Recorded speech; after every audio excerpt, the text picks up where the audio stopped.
me and not you. Oh, okay. That would have been an awkward opening. Yeah, if you muted me for the opening, that would have been awkward. But welcome to Monday's show. It's November. We're 3/4 of the way through November already. Wow.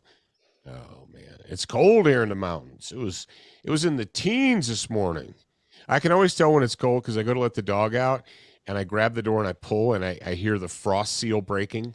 And I'm like, oh, it's chilly out there. There's frost on the door seal. Ooh. But the good news was there was no wind. So I stood out on the porch in my robe, and it was 19, and I watched it was sunrise, and I watched the mule deer.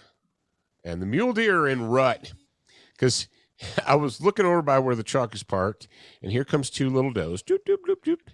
And then I see another one. She comes running, and hot on her heels is a big old buck. I counted 12 points on his noggin. He's a 6x6 in Western parlance. Yeah, so it's 12 total. 6 plus 6 is 12. But yeah, he had his nose down, and he was sniffing hoo-haws, and they wandered into the front yard, and I was standing there watching him. He got within 15, 20 yards of me, and I was like, are you going to acknowledge me, man? And he's like, and finally I went, and he stopped. He perked up his ear, and he looked over. He's like, what made that noise? He was too focused. He's like, and he stared at me for about 10 seconds. Then he's like, all right, I got stuff to take care of. I got to sniff these does. And so that was fun. That was my morning. All right, what do we got today? Mission Specific Camo. Going to talk about that. The FBI domestic spying program. What? Yeah. Aren't you glad to know? And also, in addition to that, we've got the Senator questions a spy program, and then we have the Gestapo's response. So that should be fun. And I'm also going to talk about recommended readings. So we've got all that today on this wonderful, wonderful episode of Student of the Gun Radio. Welcome to Student of the Gun Radio, proudly brought to you from the SDS Imports studio. If you want quality that's affordable, visit sdsimports.com. We don't just talk guns and gear, we also discuss current events and politics, because guns are politics. Now sit back and listen louder to your co-host, CEO of Full 30, Jared Markle, and your beloved host, the pimp hand of America, Professor Paul Markle. Yes, indeed, I am the pimp hand of America, and I'm wearing today, let me up my chair.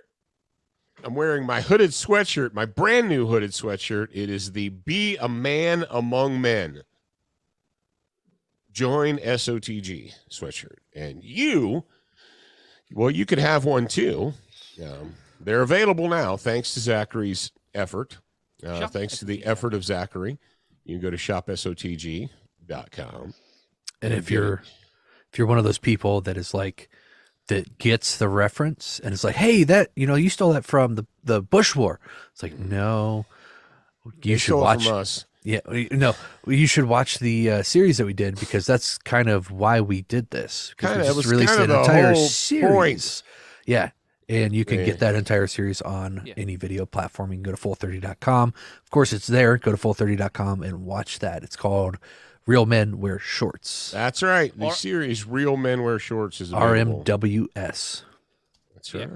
And let's not, of course, forget the most important part, which is, if you are a member of our amazing and wonderful grad program, you get all episodes of Real Men Wear Shorts, as well as pretty much all other produced video content a week early. So right now, as we are talking, episode 4 is available to the public, and episode 5 comes out tomorrow. But right now, if you're a grad program member, you have episode 5 right now, and you get episode 6 tomorrow. You're a week ahead of the curve. Episode 6 tomorrow for the grad program? Yes, today, Monday, you get that next episode tomorrow on Tuesday. He's talking the days of future past. Okay. I get it now. I get it now. All right. Let's go ahead and proceed on. It's getting chilly. We already talked about that. The days are shorter and the nights get long, and the rain comes, or the snow comes. But I have a recommended winter reading recommendations for you. The Operator series by our buddy Nicholas Orr, and I believe, Zach, correct me if I'm wrong, they can get those signed copies on shopsotg.com. Is that correct? Yes, indeed. And if you click the link in the show notes, which is slightly down there for you, whatever, you will be taken to the collection that has all 4 books that are currently available on our store, autographed from Nicholas himself. Autographed, yep. The autographed copies, the signed copies, are available right now. And right now there's 4. There's The Operator, which is the first one. Then Sin City, Book 2. Operation Diomedes, Book 3. And Operation Whitefeather, Part 1, which is available right now. And you can get all the signed copies from our store. And I know some of you out there are like, I don't want a signed copy. I'm not going to pay extra for your signature, or Nick's signature, or anybody's signature. Okay, fine. Go to Amazon and get a paperback or a Kindle. And I will tell you guys this. I recently was on the phone with Mr. Orr, and he told me that Book 5, which is Operation Whitefeather Part 2. Part 2. And he did confide in me that there's only 2 parts to Whitefeather. There's not 1, 2, 3, 4. It's just Operation Whitefeather 1 and 2. Book 5 will be available by Christmas, before Christmas, for Christmas purchase. He said that the book is being edited right now. It is completed. It's being proofread and edited. And the plan is to have it available before Christmas. So there you go. So look for that in December. So, and my point, one of the main points is, you might be thinking, wow, Book 5 is coming out? I haven't even read Book 2 or 3 or 4 yet. Well, you need to get caught up. And, it occurs to me that this week is this week you're recording this is the week of Black Friday. This month's gone by so fast. Oh, man. So, just a thought is that if you're thinking, man, the Operator series seems like a great book series, and you're right, and I want to get into it, but I haven't yet. When should I start? I think the best time to start will be October 26th, 2021 at shopsotg.com, because all the Operator books will be on sale. Well, look at that. Write that down on your calendar. Don't forget. Black Friday, all Operator books, and a bunch of other awesome stuff. So there's a question from Mark Kev in Juneau, and he says, any relation to Bruce Orr? Nicholas Orr spells his name O-R-R, not O-A-R, like the thing you paddle a boat with. Yeah. So the answer is no relation. And get the whole series, and that way when it's cold and dark and snowy and you don't want to leave the house, and just curl up by the fire with a good book with some mind candy and have a good time. All right, questions and answers. You've got questions, we've got answers. If you're listening live in the Discord channel, which you should be, or in Facebook or YouTube, and you want to drop in a question like the one I just answered off the top of my head from Juneau, put them in there. All right, Zach, are you ready to jump into the Duracoat Finished Firearm of the Week? I know I am. All right, Zach is, so that's all that matters.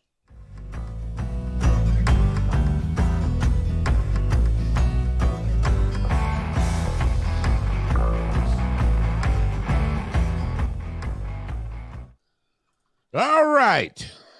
Last week, I teased you guys a little bit. I said that we're going to be talking about addressing and discussing a product that's been in the Duracoat catalog for quite a long time, but you may not have been aware of it because, well, quite frankly, there's a lot of super sexy stuff in there. There's the Student of the Gun, slightly darker black. There's the World War II olive drab. There's the Duragold, Durachrome.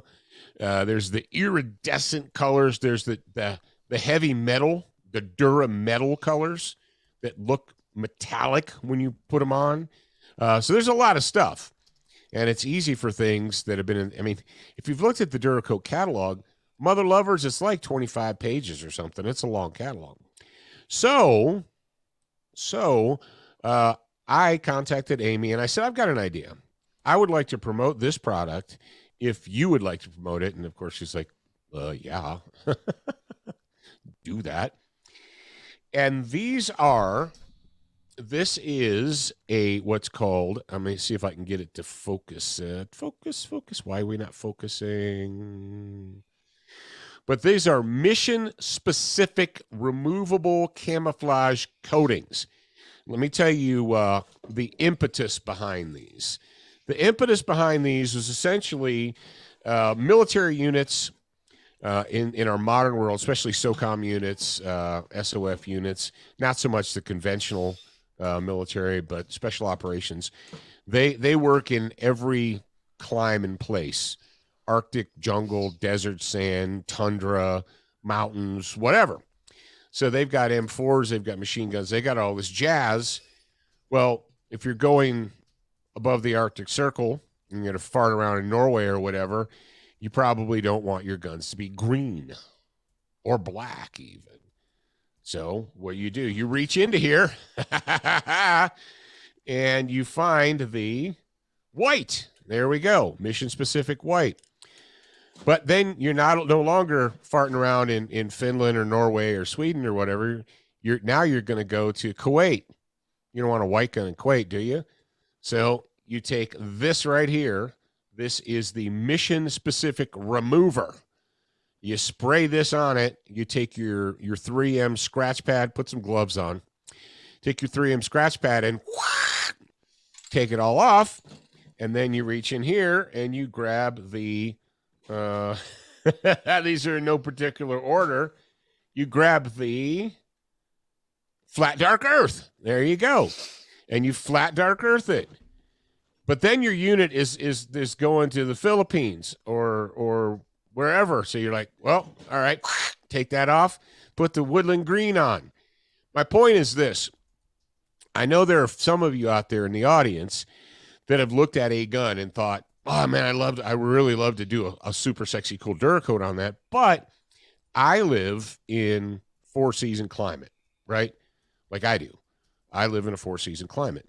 And well, I live in I guess you would say a 3-season climate. A 2.5-season climate, we'll call it.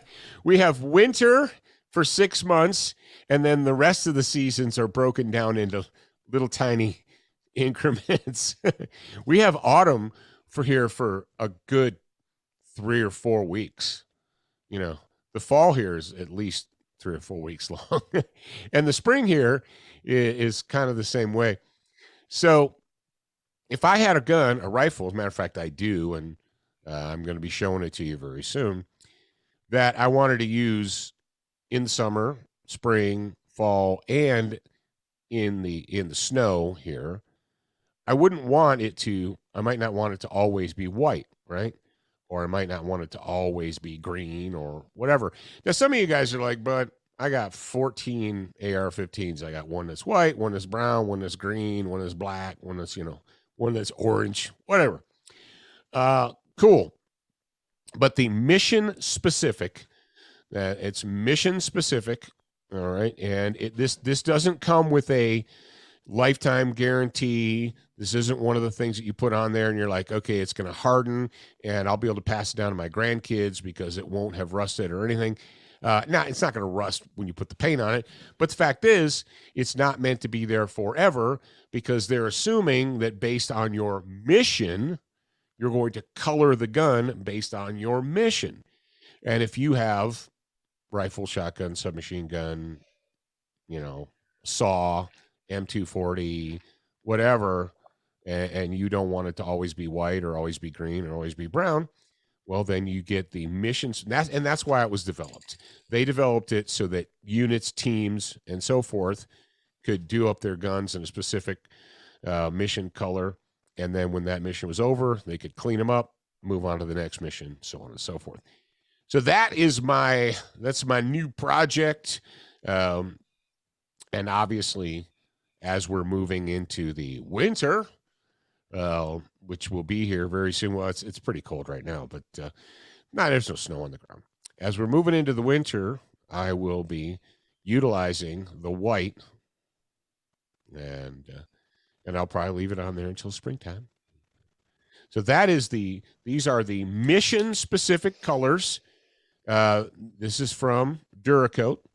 You can put them on, leave them alone, let them harden, and then when you're done, you take this big old can of remover and take them off and redress them, and you can keep redressing your gun forever if you want to.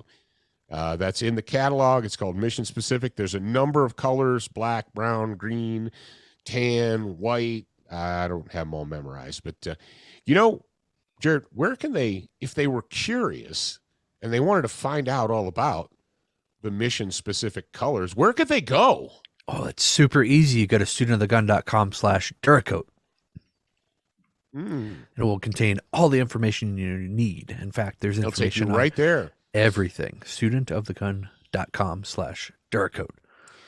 And you can learn all about Duracoat University and how you can do super cool gun treatments to your guns or other people's guns. And it's a good thing. It's a good thing. It's a good thing. So that is your Duracoat. Finished firearm of the week. Yeah, finished firearm of the week. I guess it was more of like a finished firearm tip of the week. Yeah, it's your that's it. Yeah. So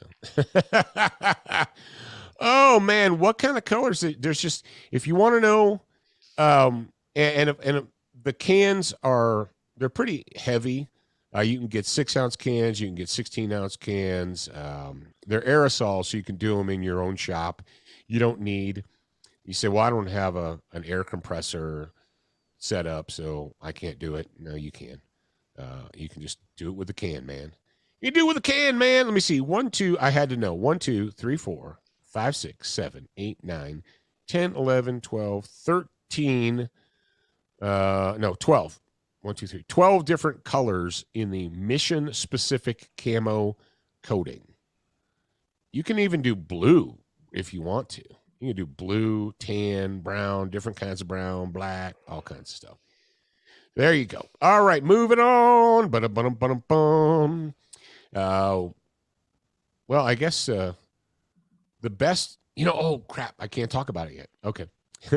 So I got a package yesterday from Crossbreed Holsters, and it has a new holster in it, and I'm excited, and I thought, well, you better pump the brakes real quick. Yeah, I can't say anything about it yet. So I said to Nathan, I'm like, can we talk? He said, oh, no, that's yours to test. That's yours to test. We can talk about this one, though. Yeah. This one I've been testing for a little bit, and it is this one here. Executive? Yeah, the Executive from N8 Tactical. It's N8 Tactical, right? And so I've been using I've been having issues with Kydex holsters because that always leaves a hot spot on me. This one's been doing really well. I haven't had any hot spots, and I wore this one in the car for, what was it, 4,000 miles? 4,000 miles. 4,500 miles. And it's been pretty good. But as you can see, this is what I do with most of my holsters. Whether it has one clip or two clips. Usually them? Yeah, usually if it has two clips, I remove one and I only have one left. And then I cant it because that's the way that my body, that's the way the cookie crumbles. That's the way my body, it folds or whatever you want to call it. So that's the way your body be folding. Oh, okay. That's the way the body be folding. Yeah.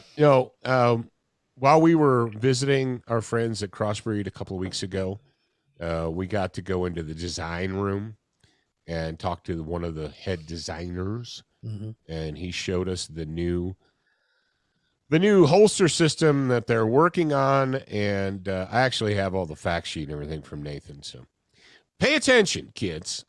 But you don't need to wait. If you want a good holster, you can go to crossbreedholsters.com right now. Use the promotional code SOTG, get a Super Tuck Deluxe, a Reckoning, anything you want. Save some money, get a good holster from an American company, and be happy about it. There you go. Brownells, they are our buddies. They have everything to go in, on, and around a gun, and they would love to help you with your next gun project.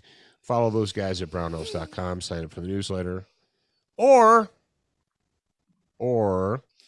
you can text 556-223 or text BRN to 556-223. SDS Imports is giving them away. If you go to SOTGgiveaway.com, you can see the giveaway gun of the month. And yes, every month is a new giveaway. It's essentially a new contest every single month because we switch out the guns and all that. So if you want to be eligible for November, you still got a few days to get in. So get your butt over to SOTGgiveaway.com, and you could win the 1911 Bantam 45 ACP. This gun is the shiznit, and you know that you want to be involved. Well, you should. I have the perfect... I didn't tell you, Jared. I told Zach. He knows. I know everything. Perfect use for a high point. And save you out in the audience, you fuds and smart Alex, save your freaking comments. But actually have a pretty interesting. It has to do with home invasions. Are you gonna do a video on this? Yeah. Okay. Yeah. So it's gonna be cool. So pay attention. It's coming soon. I've done so many videos lately. Sweet Buddha. I've been doing it. Oh, what's the latest one? Zach, let's look into Days of Future Past. So the next public one, or the latest public one, is going to be the tactical rifle tips transitions. Yes, I believe that comes out on the day of recording tomorrow. All right. So there we go.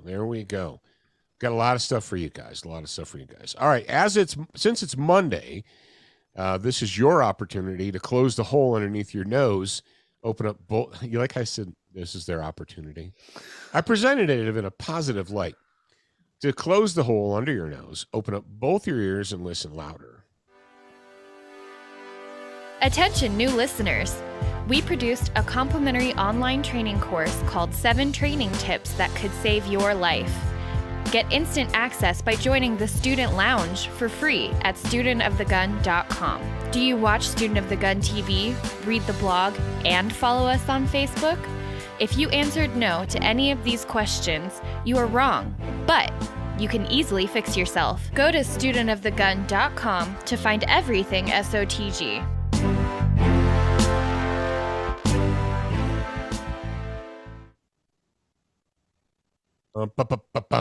Yes, indeed. You scared me there. I thought you were still muted for a second. Yeah, I know. I was, and now I'm not. All right, so, boys, I'm looking at the show notes. Did you take away the one story? Yeah, that was from 2020. It was a response to something he had sent before. Oh, so this is not a response to this senator's, which is brand new. Yeah, they have until the 23rd to respond to this. So the federal Gestapo. Oh, come on, Paul. How can you say that? Because I pay attention to the world and factual. I pay attention to facts. So this is a follow-up. We talked on Monday. Last Monday, we talked about what was going on with the Rittenhouse trial and how the FBI had given video evidence to the prosecutors from that they had taken. We thought it was originally drone, and then we found out it wasn't a drone. It was actually an airplane. They were flying 8,000 feet above Kenosha, using $1 million IR camera to surveil. And they gave the prosecutor a short little snippet. Then the defense said, hang on a second. Where's the rest of it? They're like, what do you mean the rest of it? They're like, there's obviously more than 60 seconds worth. You were flying around there. Where's the rest of it? Where's like all the riders and, where's the footage of him being chased and, knocked to the ground and hitting the head and stuff like that? Where's that footage? They're like, I don't know. We'll have to look. Not sure if we have that or not. And the prosecutors accused the FBI of either destroying or hiding evidence.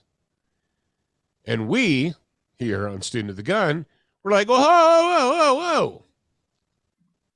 And we talked about this on Wednesday. There was a story from U.S. News and World Report about how the FBI has just decided that they are America's police force. They're like, how did they get that authority? Don't worry about it. Like, no, seriously. Nation of laws, U.S. Constitution, Bill of Rights. The federal government, which is the FBI, they work for the feds, doesn't have any jurisdiction over murder, arson, rioting, protest. If it's a protest, whatever, they don't have any jurisdiction there. They have none. Now, Jerry, what they said, like, well, you don't have any expectation of privacy when you're out on a public street. Okay, I get that. Trust me, I understand that. But that still doesn't explain how the nation's Gestapo, or maybe we could call them the KGB, America's KGB, has just decided that they have the authority. Do we have that that news week? Let's drop that in here so that it's apparent. One of the things that was most disturbing from the U.S. News and World Report investigative article was that the FBI has formed shell companies or ghost companies to hide the registrations of these surveillance aircraft. So they form ABC Logistics Incorporated, and they register the planes to ABC. Because you guys know in America that you can run a tail number. If you can get the tail number, you can run it via the internet and get the specs for that plane, right? Who owns it, blah, blah, blah, blah. Well, the FBI doesn't want you peasants. They don't want you serfs running tail numbers and seeing that it comes back to them. Federal Bureau of Investigation, like, whoa, no, we can't have that. So what we'll do is we'll register the tail numbers of these aircraft to shell companies, to meaningless, ABC Logistics Incorporated. Well, what does that mean? It means nothing. So, given all of that, a senator, thank the Lord, somebody has found some stones. Republican Senator Ron Johnson demands details from the FBI about what's going on with these aerial surveillance. And Jared's going to, and this is from SPARK, S-P-A-R-K News. Six Park. Yeah, SixPark.news. On your side. /Missouri. Yeah. So give us the deets here, J-Rod. Says November 10th, 2021, Republican Senator Ron Johnson demands details from the FBI on the use of aerial surveillance in protests. Senator Ron Johnson, Republican of Wisconsin, sent a letter to the FBI Director Christopher Wray on Tuesday requesting information about the office's reported use of aerial surveillance during recent protests. This is a quote from Johnson's letter. He says, the FBI has reportedly used surveillance aircraft to monitor protests and possible unrest, including the 2014 protests in Ferguson, Missouri, and the 2015 protests in Baltimore, Maryland. It also appears that the FBI used at least one surveillance aircraft to capture images of the riots in Kenosha, Wisconsin, in August of 2020. Recent reports have highlighted the use of images from the FBI surveillance aircraft in criminal proceedings and raised questions about the FBI's record-keeping practices surrounding the captured images. Johnson went on to express concern that it is unclear how the FBI uses the information it collects with such technology. And to better understand the FBI's use of surveillance jets, Johnson asked the Bureau to explain how it determines where and when to use them to monitor possible riot incidents. He also requested a list of the FBI officials responsible for monitoring such images, as well as how they share them with local authorities. Johnson asked about the images the agency obtained during the riots in Kenosha, Wisconsin, from August 23, 2020 to September 2nd, 2020. Kyle Rittenhouse and defense attorney Corey Kurafisi after a break during the Kyle Rittenhouse trial at the Kenosha County Courthouse on November 9th, 2021 in Kenosha, Wisconsin. Johnson. All right. I think that is supposed to be a photo caption. Yeah, that's what I was thinking. There's no photo there. Yeah. I was like in the middle of reading it. I'm like, this sounds like it would be but whatever. Johnson requested the information as soon as possible, but demanded it no later than 5 p.m. November 23rd, which, if you're listening to this live, is next week. If you're listening to this in the future past, when this drops, it is tomorrow. Mm-hmm. Johnson's letter was sent the day before Kyle Rittenhouse took the stand in Kenosha for his murder trial, during which FBI drone footage of the shooting in which he was involved was shown as evidence. Mm-hmm. Yeah, and well, they actually, if you go back to the original story, the one from last Monday, they had an FBI surveillance tech whose name and image they didn't use to protect his identity from the serfs and peasants. So did we protect all of the jury's identities as well? Oh, apparently not. That's the latest. I mean, have you seen that this morning? That 2 jurors told they told the bailiffs, or they told the judge through the bailiffs, that they were afraid to render their verdict because of threats they received. That's called a mistrial, mother lovers. That's called jury tampering, mother lovers. And I mean, which is a crime. We played the video the other day. I don't remember what episode it was on. Yeah. Of the dude in his car, like, we got people in that freaking courtroom. They better vote. They better verdict. Whatever he wasn't from Mississippi or Kentucky or whatever thing you're doing there. I'm just trying to do a voice. You're trying to do a voice. I say they better render the verdict correctly because we have people in that courtroom. Do you have that still? It doesn't have any swears in it. We can play it on the public show. I think we used it on the grad program. It was in the grad program we played that. I can look for it. But this is my question to you, the American taxpayer, and you, the American people. All right, first of all, you say, well, the FBI is allowed to get involved in local matters. Yeah, they are if the local jurisdiction, the sheriff, the chief of police, or whatever, approaches them and requests their assistance. That's something we've not gotten from the FBI. Like, oh, well, the sheriff of Kenosha County or whatever fucking county it was in. Hey, Zach, mark that time. Yeah, whatever he county. Was trying to say Ferguson County. Ferguson County, yeah. Whatever, I'll beep it. Whatever county that was, they're like, oh, the sheriff said, hey, FBI, will you get one of your super secret surveillance planes? And because they're saying drone footage here, but the tech that they put on the stand to testify to the validity of the footage. Yeah, didn't he say he was in the plane? He was in the plane 8,500 feet above. Do I have to tell you how high up that is and what kind of technology you'd have to use to get ground footage? $1 million IR cameras, right? So you're like, well, so what? Who paid for that crap? Who is paying for these FBI shell companies so they can hide their, was it 13? What did U.S. News and World Report come up with? 13 planes, 13 aircraft that they're using to conduct surveillance of metropolitan areas during peaceful protests and rallies. And you say, well, so what, Paul? I mean, the FBI should be there. This is when people who went to public school in the last 25 years and learned nothing and know nothing about civics or the separation of powers or the Bill of Rights say, well, of course the FBI is there.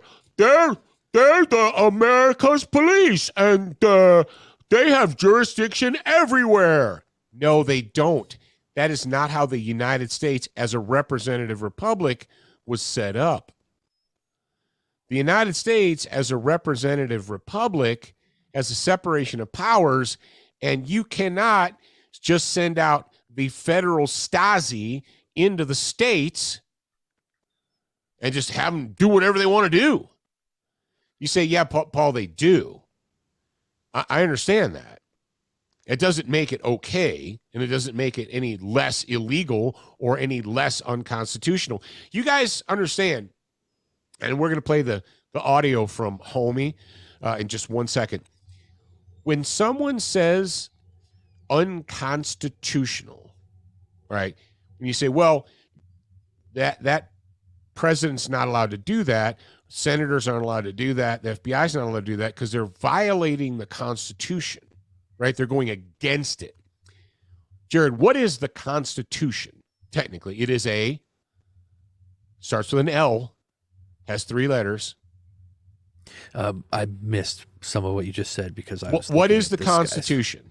It is a what? Law. Yeah, thank you, Zachary. It's a law. So when someone says, well, that's unconstitutional, or if you do that, you're violating the Constitution.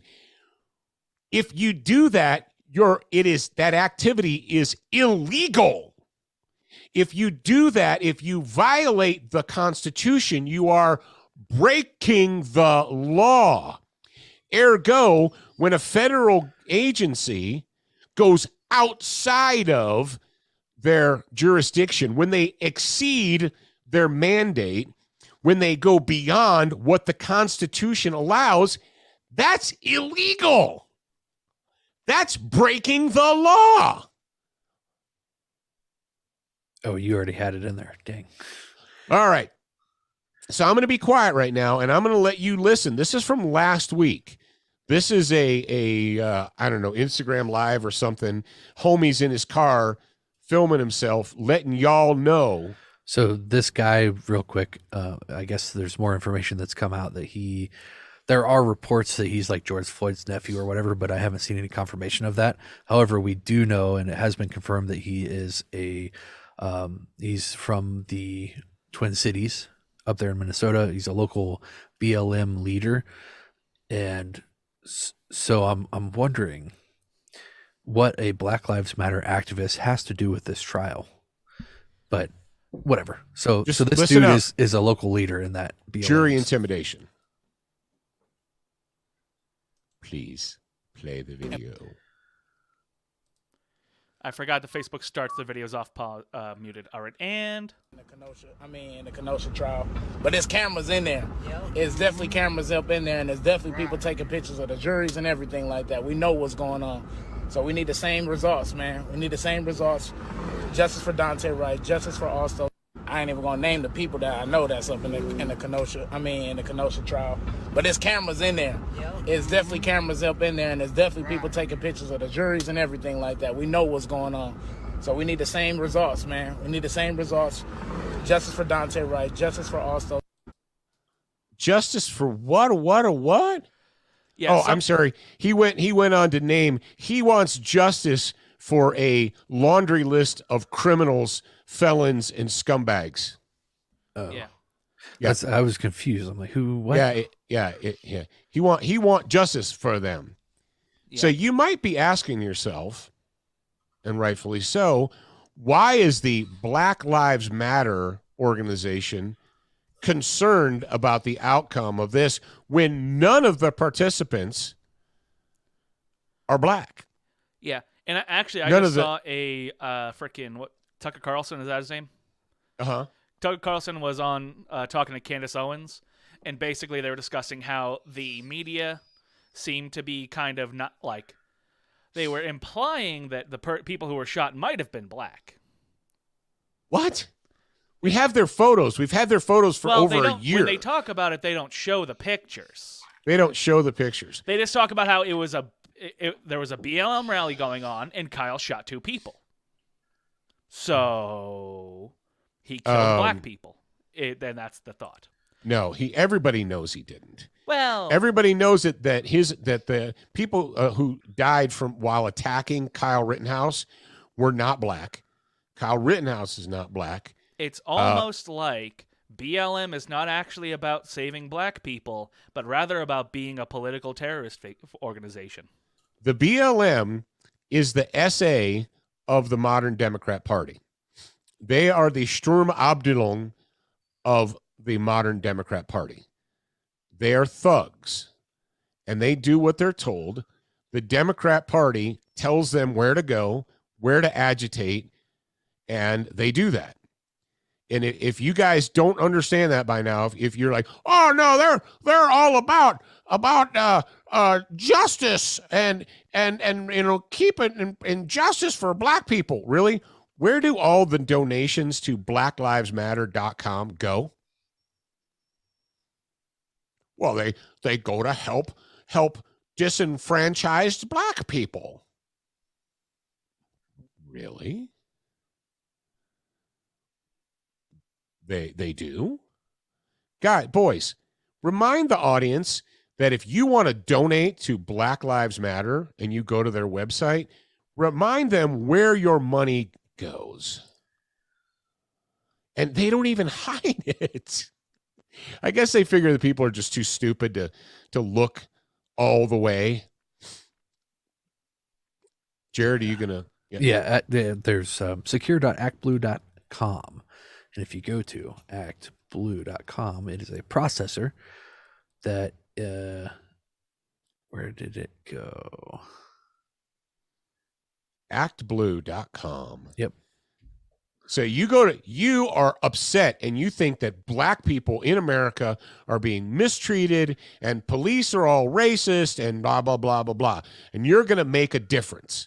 Yep. So you go to blacklivesmatter.com and you click the donate button and you send them money because it's going to help black people. But where does that money actually go? So I don't know where all of it goes, but a portion of it goes to the ActBlue processor, or whatever this thing calls themselves. And it says, trusted by the grassroots, powering Democratic candidates, committees, parties, organizations, and C4s around the country. There is no hiding it. I'm going to go to About ActBlue. Small dollars, big change. As a nonprofit, we're driven to the belief that our democracy works better when more people participate in civil life and when our campaigns and nonprofits are powered by the people they serve. That's why we've built a powerful online fundraising platform for Democratic candidates up and down the ballot, progressive organizations, and nonprofits. That's all we need to know. Here's the deal. If you're out there and you're still naively thinking that the Black Lives Matter movement was created grassroots from the ground up by local activists in order to seek justice for African American people, you're a fool. You're easily duped, and you're a fool. Now, I will say, and I'm aware of what you just said, and I don't really care. You don't care about what I said? No, because, listen, I would fully believe that that's how it started, but then very quickly got hijacked. Nope. I bless your heart for being that naive. Nothing happens by accident. No, this system was set up from the get-go to be an agitation, to be agitators for the Democrat Party.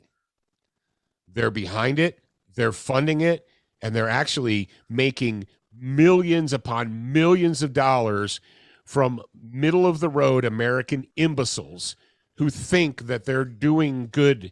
The same people who give money to PETA because they want animals to be treated properly and with kindness and respect. At this point, if you're even giving though money to PETA, you're an idiot. PETA kills more animals than they help. Significantly. And if you don't know what the SA is, you're like, Paul, you said that the BLM is the SA of the Democrat Party. What does that mean? You were really super shortchanged when you went to school. The Sturmabteilung were the brown shirts. And someone commented, they're like, yeah, and the FBI is the Schuhstaffel. Like, yeah, that's how that works. You see, and that's how stupid these people are. These people that are getting involved in the BLM, they're like, we're going to we're change and da-da-da. No, you're going to be used by the Democrat state until they don't need you anymore. and then you'll be replaced by the Schuhstaffel. Read your history, kids. Read the history of the National Socialist German Workers' Party. But whatever. No, everything's different now. Things are different. History doesn't matter. The fact that the American Schuhstaffel is conducting domestic surveillance and conducting a domestic spy program on, just at will, wherever they want. We don't care. We have jurisdiction, coast to coast, north to south. We can do whatever we want, whenever we want. No, it's not how. We've been in it going for 45 minutes. All right, so we got a question. And the question is from StumpNav on our Discord. If you haven't joined our Discord, go ahead and do that. studentofthegun.com/Discord. Anyway, when considering maps, what scale do you recommend and how much area should it cover? Blech. Okay. That's a good question. It depends on, it depends on how detailed you want your map to be. I think that's the recommendation he's looking for. Yeah. If you want the smaller the number, okay. So if it's 1 to 25,000, then it has greater detail than a 1 to 50,000, and there's even 1 to 100,000, which is really huge, but it doesn't give you very much detail. Generally, a 1 to 25 is what people will use for hiking, so on and so forth. If you're going to be driving over, dozens, 100 miles, if you're going to follow roads, you don't need that. But if you need a lot of detail, you're probably going to want a 1 to 25 scale.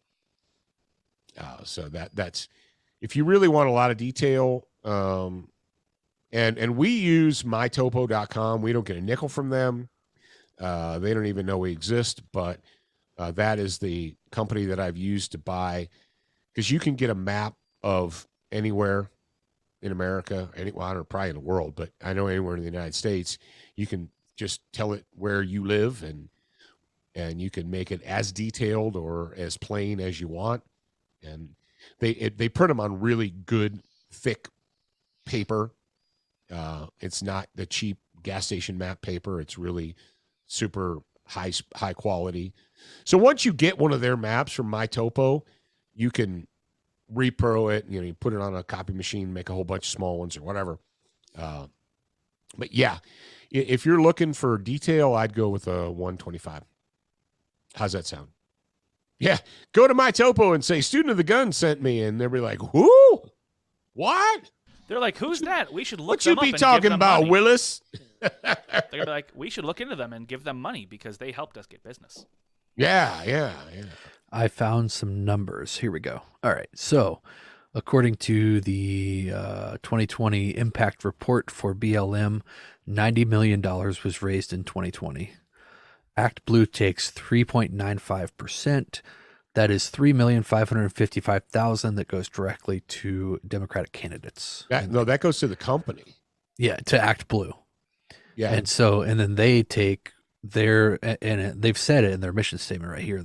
They're using their resources to support Democratic candidates and progressive candidates.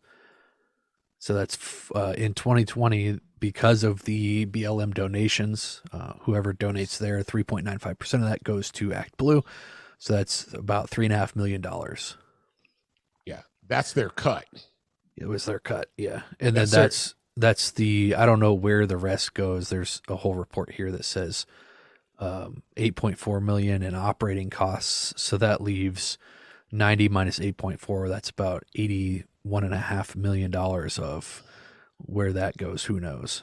Well, here's the deal. It's like it's just like labor unions. You're like, I really support fairness and equality for workers. Here's my money. And the people at the top drive Cadillacs and BMWs and live in mansions. Was it the chick who founded BLM just bought her third house? She's a millionaire because Americans are stupid. And if you think that the poor black, it's like given to some of these charities where the kid, the poor little black kid with flies on his face, and you're like, oh, here's my money. That kid's still starving and still has flies on his face, but there's a lot of people at the top getting rich. That's the exact same thing with the BLM. The poor, impoverished black kid in downtown Chicago his life is not improving. But the people who organized it and set it up, they're doing well. They're buying multiple houses and big cars. And didn't that one lady get busted for spending money on like overseas vacations? I have no idea. A black leader. She was a woman, and she got busted for spending like $1.8 million on hair care and overseas travel and all kinds of stuff. But whatever. You guys, you serfs don't need to know about that stuff. Just go back to being distracted by your mask mandates and stuff like that. All right. Wednesday, we are going to talk about Hogs Gone Wild. Woo! Hogs Gone Wild and reckless gun handling. Yes, reckless gun handling and Hogs Gone Wild. That's going to be Wednesday, and then whatever else it is we feel like talking about. So make sure you're there. Make sure you're signing up for the Discord channel. And remember, kids, you're a beginner once. You're a student for life. We appreciate your reviews. If you haven't left a review or updated yours recently, head on over to Facebook, iTunes, Stitcher, iHeartRadio, or your favorite podcast player to voice your opinion. Don't forget to join us at the Student Lounge, a place for like-minded individuals to learn, connect, and support each other. No chicanery will be tolerated. Remember to check studentofthegun.com daily for new, free content and giveaways. Watch, listen, read, shop, and connect at studentofthegun.com. Are you a social butterfly? Connect with us on Instagram, Facebook, and Twitter for new content each and every day at Student of the Gun. Watch Student of the Gun TV and videos from our trusted partners on Roku, Apple TV, Amazon Fire TV, Chromecast, and even AirPlay. Go to studentofthegun.com for direct links, and remember, you're a beginner once, a student for life.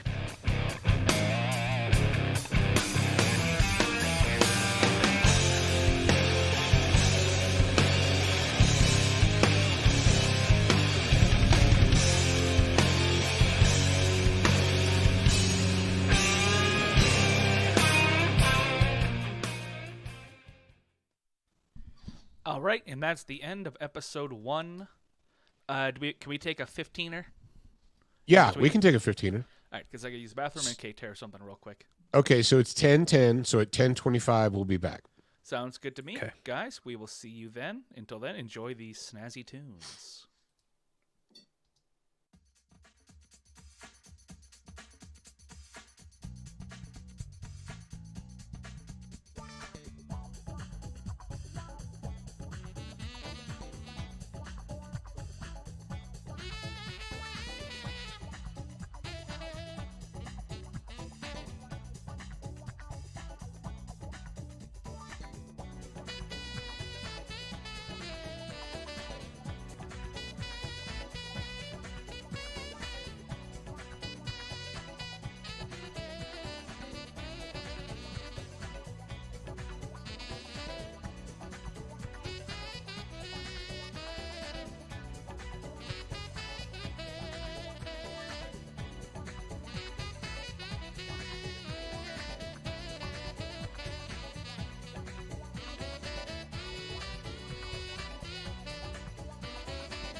My mouse has been acting, or not has been, is acting up.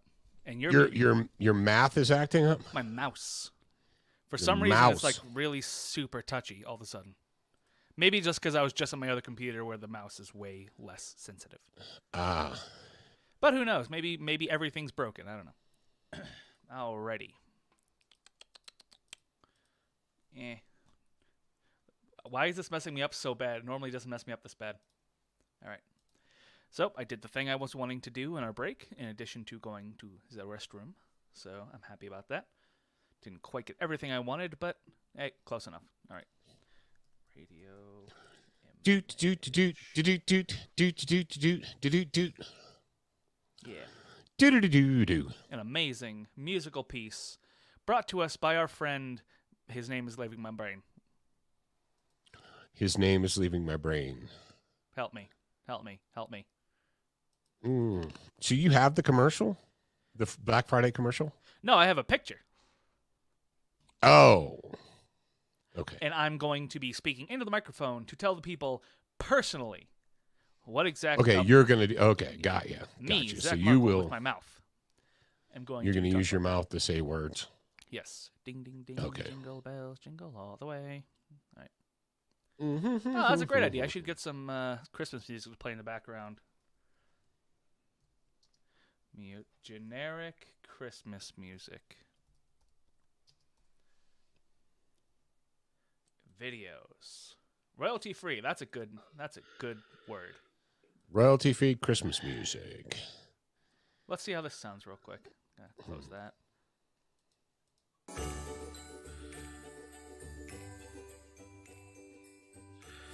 Too loud. Too loud. Too loud. Sorry, yeah, that's very loud. Not to me or anybody else. Hey guys on Discord, was that like super super loud yet? To you? Like on the Discord?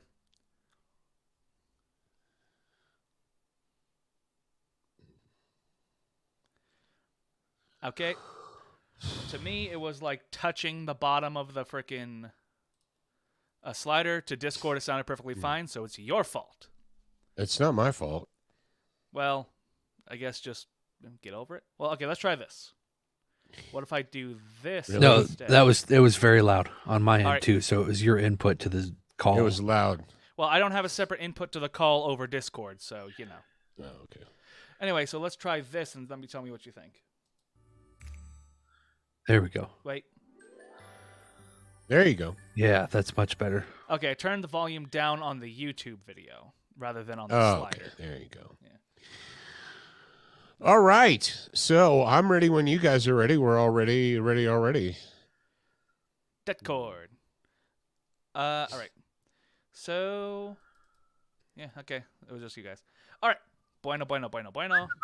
Let me update the title, and then we'll get there.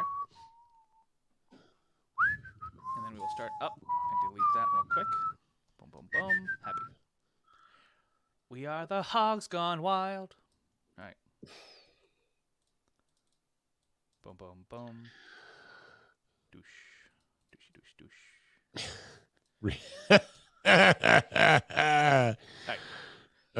You know what gun I'm gonna do the mission specific camo on first, right? Let me think. I don't know what. The pumpkin spice latte. Oh, smart. See, because the pumpkin spice latte is a gun for all seasons. Pumpkin is pretty good.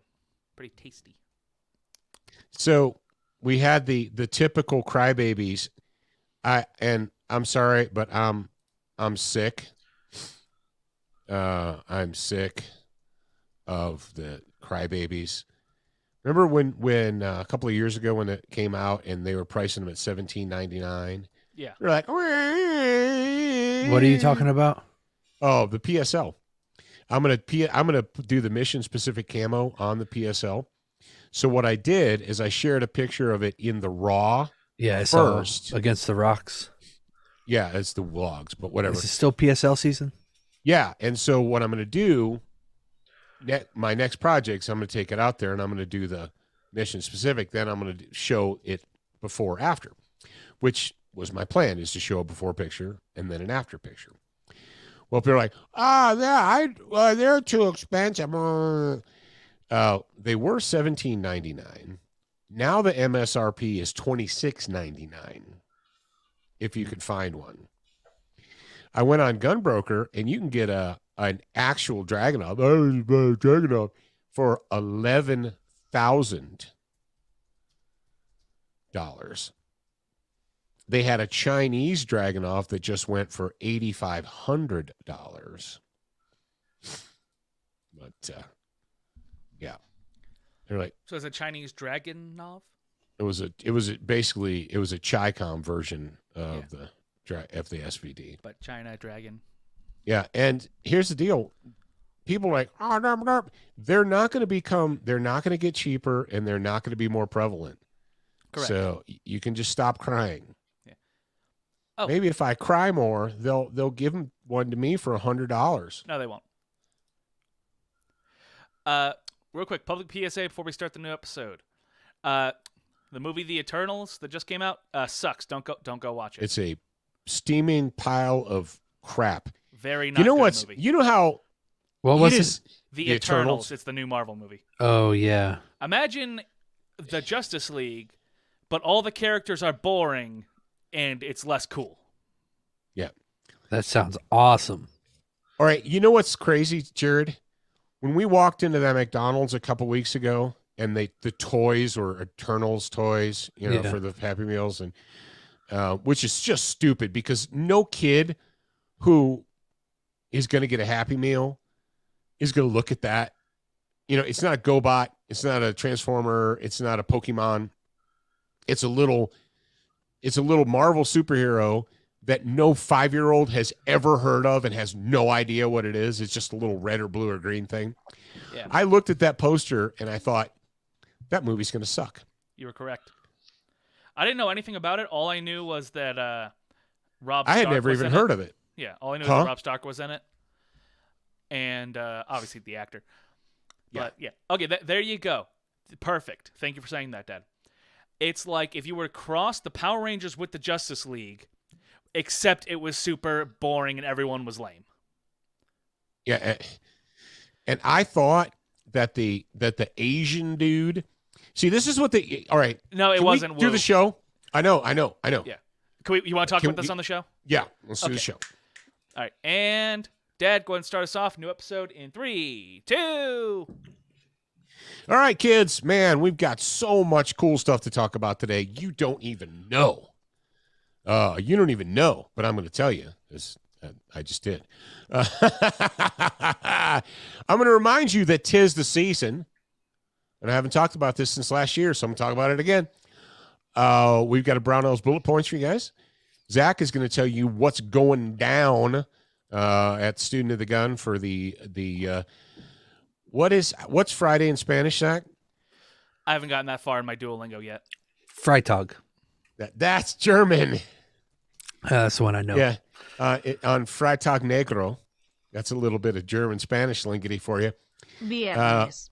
Viernes. Viernes Negro. Viernes. So Viernes Negro, what's going down on Viernes Negro? We're going to have a Crossbreed Holsters homeroom for you. Hogs Gone Wild.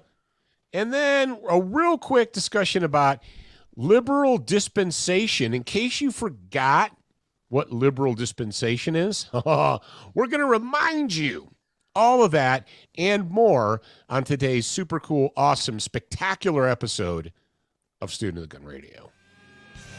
Welcome to Student of the Gun Radio, proudly brought to you from the SDS Imports studio. If you want quality that's affordable, visit SDSimports.com. We don't just talk guns and gear, we also discuss current events and politics, because guns are politics. Now sit back and listen louder to your co-host, CEO of Full 30, Jared Markle, and your beloved host, the pimp hand of America, Professor Paul Markle.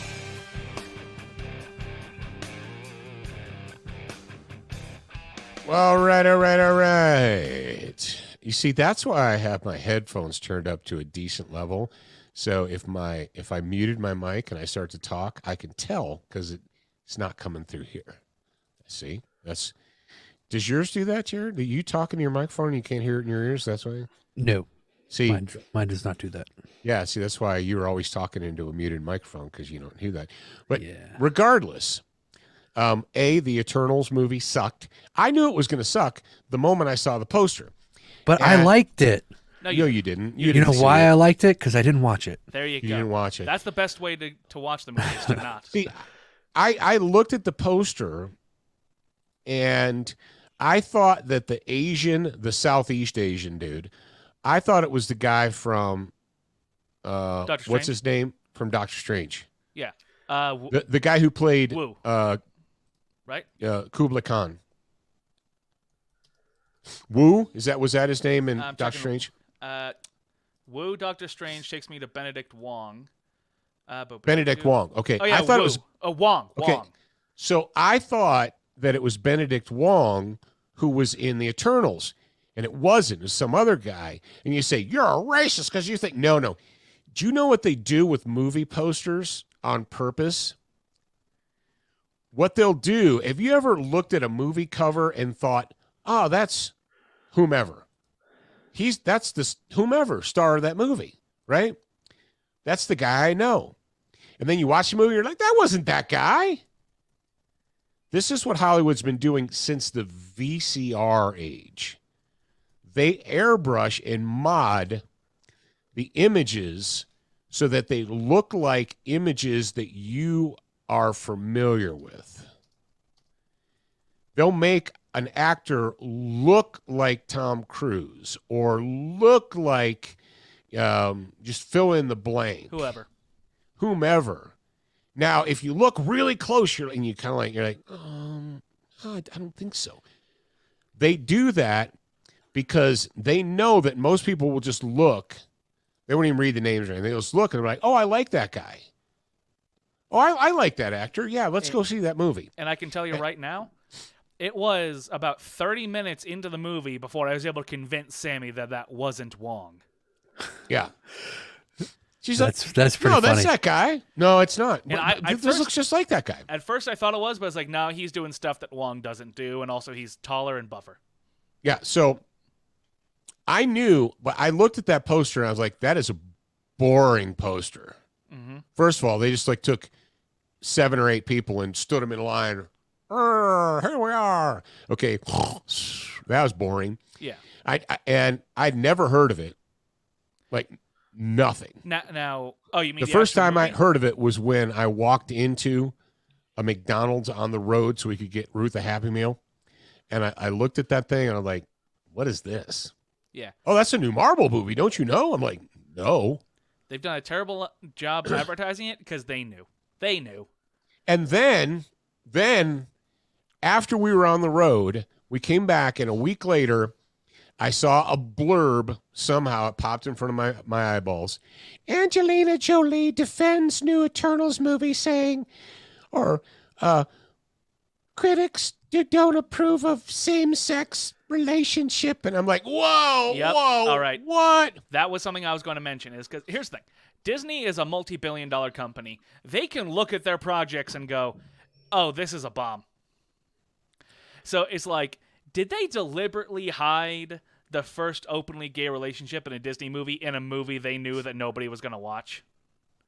Like, it's like, okay, we want to do this to get social points, but we're not going to put it in a movie that anybody actually cares about. Well, then they can't release it in China. Apparently, they're saying they're not going to cut it for overseas releases, but clearly, Yes, they are. They're not. Well, they're not concerned about that release, pretty much. Because Also, no one cares. apparently, Shang-Chi hasn't been released overseas due to some political shenanigans going on. Shocker. Whatever. But yeah, you know. So anyway, so that is the Eternals thing. Don't waste your money on it. Students of the gun. Don't bother. All right.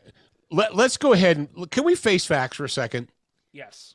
Everything after Endgame, all right, except for No. WandaVision. No, I'm gonna stop you. I'm gonna stop you right there, dog. Are you? They put out a okay. lot of good stuff. You haven't Dog. seen Shang-Chi. You haven't seen Shang-Chi. Shang-Chi's great. Loki is okay as long Why as is you it turn your great? brain off. Because Why is it great? It's a fun and interesting movie that has a lot of good stuff going on.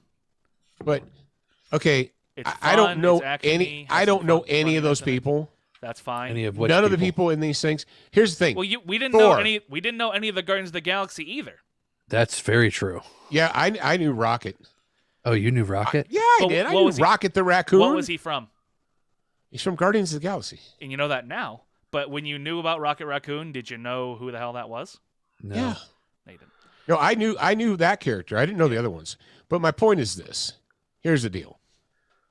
Since Endgame, they're going like way out. They're going beyond the right field bleachers Yeah. to pull crap out of their rectums.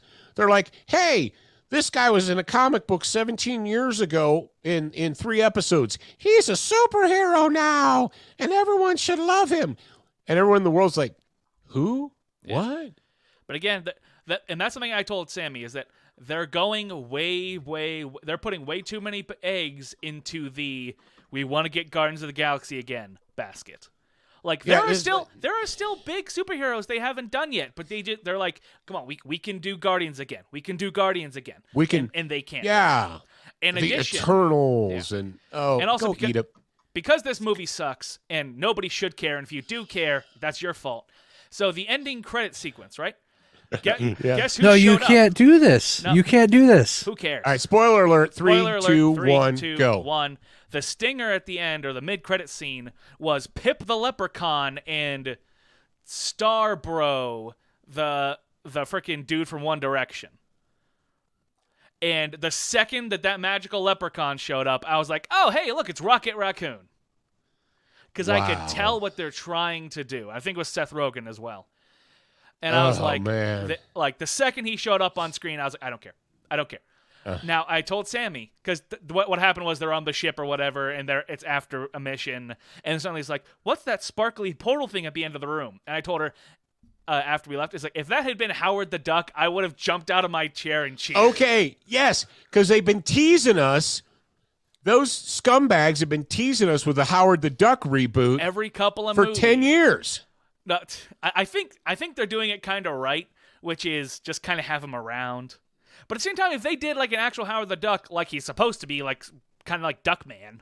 Yeah, Not that's like exactly how Howard the Duck was. Howard Yeah. the Duck is R-rated. Yeah.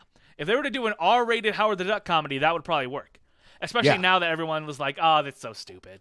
You know? Yeah. Oh, no. Howard the Duck comics were very Not adult. Yeah, Yeah, not they child. were not kiddie comics. But let's go into something fun. Yeah. Can we Well, do something fun? Talking crap on movies is fun, but let's continue. Yeah. No, Okay. it's not fun. Boo-ba-doo-boo-doo-boo-doo. All right, kids. So it's that time of year again. And I just shared a photo on our socialist media. I've got a box over here that you can't see. And it's a box of memories, collectibles. Because of reasons, we had to move a couple of times here the last couple of years. And a lot of our stuff was in boxes. Well, Nancy went through some of the boxes and she said, I found some stuff that's yours. And one of the things that's mine is an original piece, a piece of the original Christmas Story house in Cleveland, Ohio. The one that was Ralphie's house that they filmed all the outdoor shots with the snow and the kids running up and down the street and on the porch with the leg lamp and all that was filmed at the Christmas Story house in Cleveland, Ohio. And as you should know by now, as a fan of the show, an investor bought it. It was just a rental property for years and years and years. And an investor found out that it was up for sale, and he bought it, and he restored it to the original condition. He restored it so that it looks exactly like it did in the movie. Now, in order to do that, there was old wooden shingle siding or old wooden slat siding on the house that had been there since the 30s. And it needed to be replaced. So what they did is they removed it. But when they removed it, they said, you know what? We're going to save this because people who love this, we're going to save 200 pieces and we're going to put them up for sale. And so my wife, being the wonderful woman that she is, she heard about it and she bought one for me. And the inaugural opening weekend of the Christmas Story house was Thanksgiving weekend, 2006. We all went as a family. You boys remember. Zach, are you old enough to remember? I remember that because wasn't Okay. that the same time that we got the thing autographed, or was that a different time? No, we only went one time, and it was when you got your Red Ryder BB gun Yeah, autographed. I still have that in the little ARC bag. Right, and so I took my Christmas Story House piece, and I had it autographed by Scott Schwartz, who played Flick, and Ian Strella, the kid who played Randy. I just found it. It was wrapped up in bubble wrap and newspaper, and I unwrapped it, and some of the signature from Ian had rubbed off, but the one from Scott Schwartz is still good. And it's got the date on it, and he signed it, which is really cool of him to put the date on it, 11/25/06. So Dang. basically 15 years ago right now. And I mention this because they're open for business for tours, and this is the big time season. Guys, Do it. folks, if you're in driving distance to Cleveland, Ohio, that's Michigan, Indiana, Pennsylvania, West Virginia, whatever. If you're within driving distance of Cleveland, Ohio, and you want to do something really nice for your family this holiday season, get your butts in the car and go up there. It's pretty cool. It's a fantastic experience. You have to make sure everybody in the family has seen the movie first, Well, and then go. if you haven't, then where Then are you from? Go- Russia? Yeah, go watch it. Are you from Russia? But seriously, we put the link in the show notes. It's achristmasstoryhouse.com. They have the calendar of events, the times that they're open. I don't know if they already did their 5K for a while now. They've been doing a 5K charity run every year. You can, if you really got some ducats in your pocket, you can rent it out exclusively. People have done that for their weddings. They've gotten married in the Christmas Story House. Oh, and next door, we talked about this last year. They bought the Bumpus house next door and turned it into a bed and breakfast. So you can actually, if you get on a waiting list, because, I mean,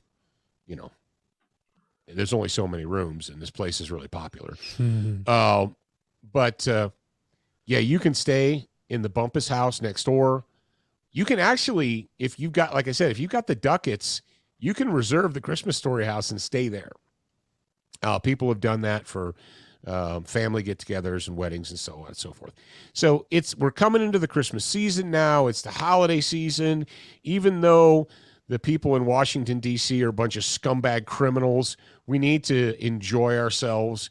And if you guys are, like I said, within driving distance of Cleveland, go to a Christmas Story House, load your kids, your wife, and your family up in the car, and make a family trip out of it.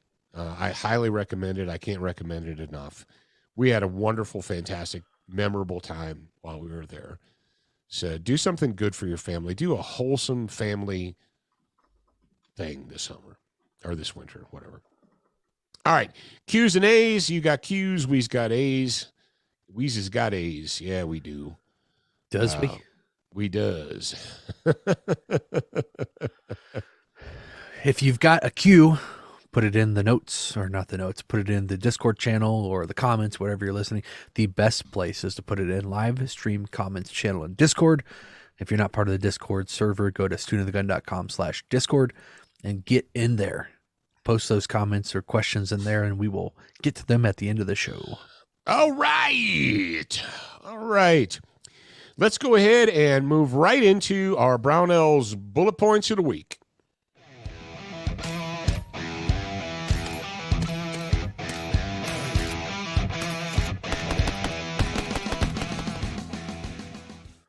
All right, bing, bang, boom. Last week, we talked about buying parts for AR-15s. We talked about the fact that often what companies will do in order to make the price seem more attractive on an assembled upper receiver, whatever it is, what they will do is they will sell it minus bolt carrier group, minus charging handle. And you're like, man, that's an awesome deal. That's a heck of a price on that. I'm going to grab that up.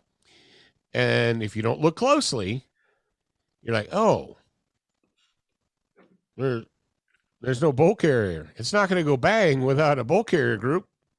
Like, yeah, it won't. So something you guys need to be aware of is that a lot of these new Gucci really cool slick triggers, like the Fostech Echo 2 trigger and the Rare Breed trigger. What's it called? Is it just called the Rare Breed? Or Yeah, Rare Breed. There's also that Watt. Yeah, but the Rare Breed trigger, does it have a specific name, or is it just called the Rare Breed? It's called the FRT. FRT, yeah. Okay. So the FRT, the WOT, the wide open trigger from Big Daddy, all these trigger groups are really cool, but you have to have a full auto or mil spec bolt carrier. For whatever reason, and well, I know the reason, because we as Americans can't leave crap alone. We can't. Can we? Can we leave stuff alone and just say, well, that works, it works, so leave it alone? No. So what do we start doing, especially in the age of the race gun?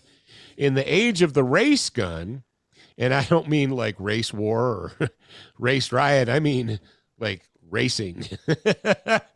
In the age of the race gun, what are we doing now?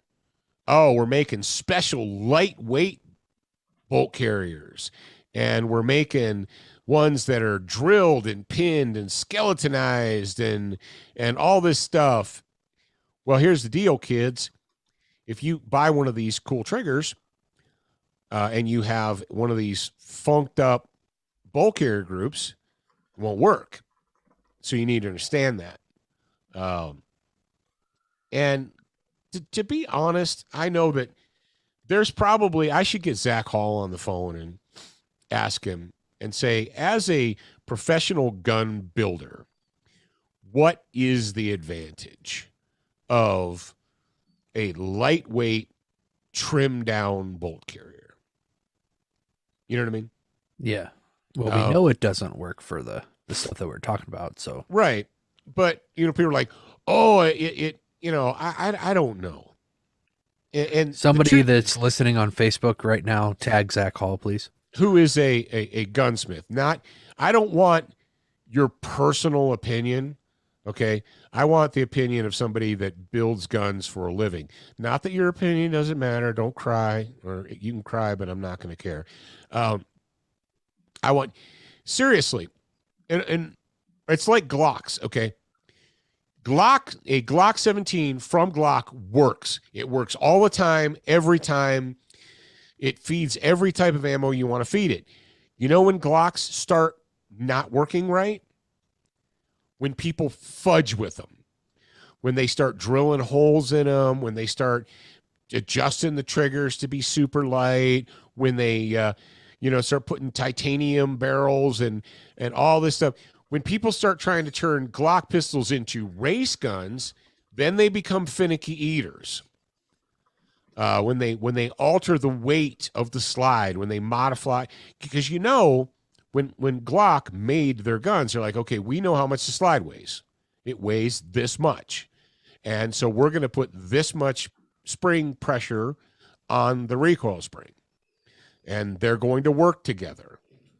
Well, then people start racing them, and they're like, oh, well, if you're going to use that slide, you need to get a different kind of recoil spring, because they're like, leave crap alone. Leave stuff alone. So you guys need to be aware. I just wanted to make sure you're aware that if you do, in addition to, hey, that thing didn't come with a charging handle, that thing may not have come with a bolt carrier group. Now, the good news is 1 year ago, you couldn't buy a bolt carrier group. They were all on back order. You couldn't get one.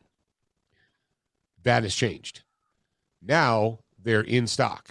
They have M16 mil-spec bolt carriers. They have 308 bolt carriers. They have Brownells has a lightweight one because why? Because race gun people got to have them.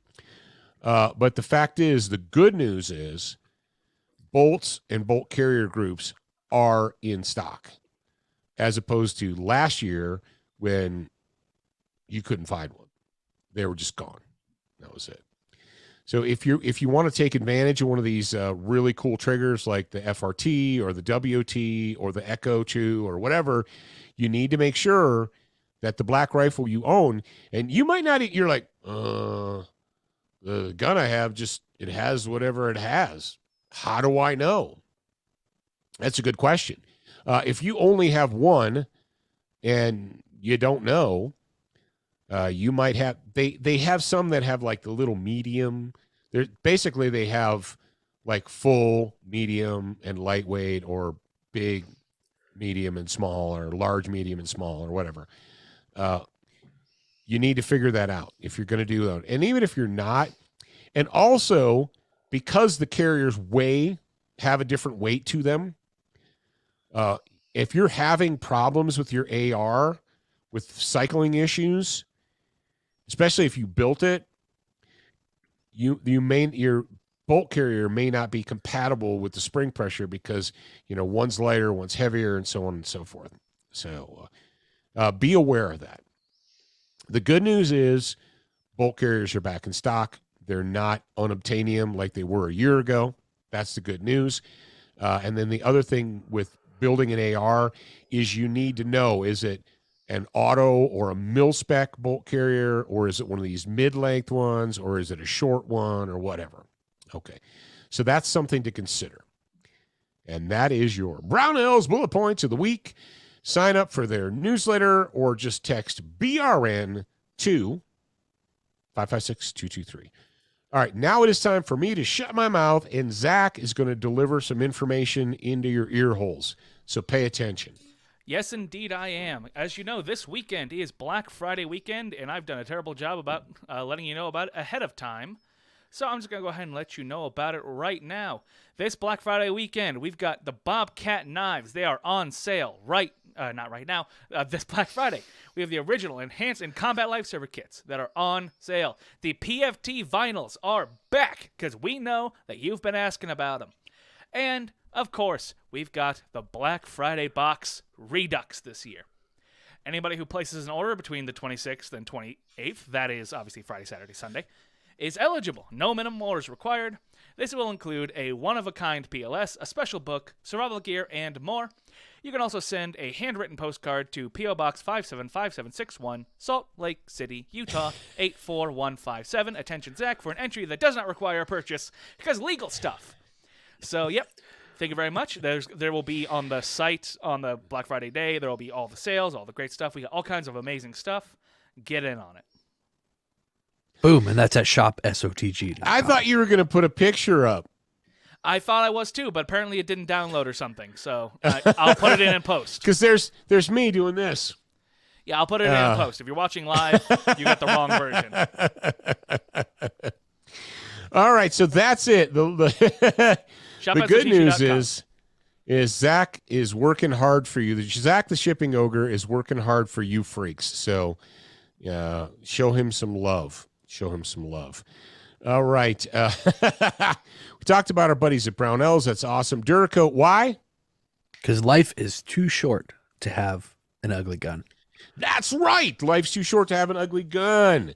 So get over there and support our good friends at Duracoat. They have more colors than you can imagine. SDS Imports is giving it away. Go to SOTGgiveaway.com. And we are giving away this month a Bantam 1911. It is super slick. I wrote a complete detailed article about it that is on Student of the Gun's website, studentofthegun.com. And yes, every month it's a new contest. So if you want to be eligible for that month, you got to sign up. So check those guys out and thank them. And then I teased you on Monday. And I'm still teasing you because I haven't done it yet. But I'm going to do a super cool home invasion. I'm not going to invade a home invasion defense kit and it's going to feature a high point, and you can just, haters, shut up. Yeah, it's going to be fun. It's going to be fun. All right, let us go ahead and move on to our Student of the Gun homeroom of the week, and it is, as always, it is brought to you by our friends at Crossbreed Holsters.